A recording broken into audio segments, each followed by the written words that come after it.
Ayan na nga, tapos na kaming kumain, kaya ilalagay na ang ating pinagkanan dito sa conveyor.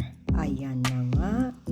O diba, papunta na siya doon, pumapasok na siya sa tigahugas ng pinggan doon sa loob. Ayun, doon, ayan, inilagay na nga ang ating pinagkanan.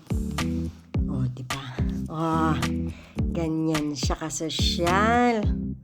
Ayan, tayo maglalakad-lakad muna. Titingin-tingin ng mga kasangkapan dito sa IKEA. Ayan, yung mga sofa, kung ano-ano. Tapos mamaya titingin tayo ng mga minimalist na sala, kitchen. At ayan na nga, lakad-lakad lang. Bili na kayo ng sofa. Ayan. Diba? Iba't ibang klase, tela. Iba-ibang klase gawa. Kung ano man ang tela niya, ganyan. Diba? Ayan siya. Lamesa, mga dekorasyon. Kung paano mo rin i-decorate ang iyong tahanan.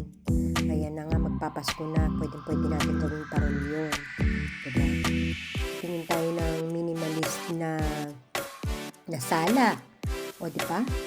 Maliit lang siya na space, pero pag pinaganda mo siya, okay naman. At maaliwalas din tingnan ang ating sala. O diba?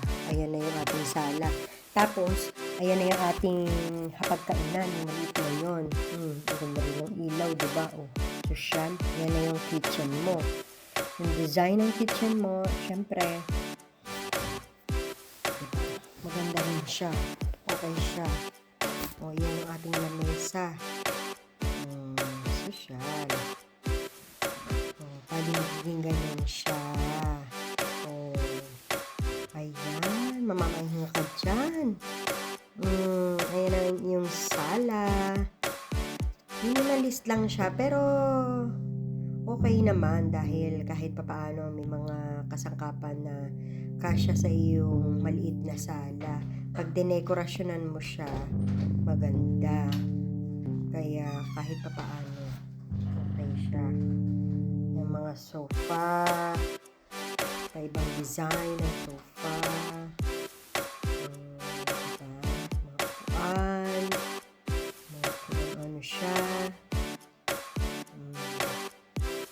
Medyo magulo lang akong magkuha pala ng video. Ayan, napansin ko nga. First time ko naman kasi. Nagpa-practice pa ako na magganito, ganyan. Diba? Ayan, mga lamesa. May maliit, may mga malalaki. Tingnan po natin ang bunso natin. Ayan, mga pang-display na cabinet, mga salamin. Diba? Diyan tayo magdi-display.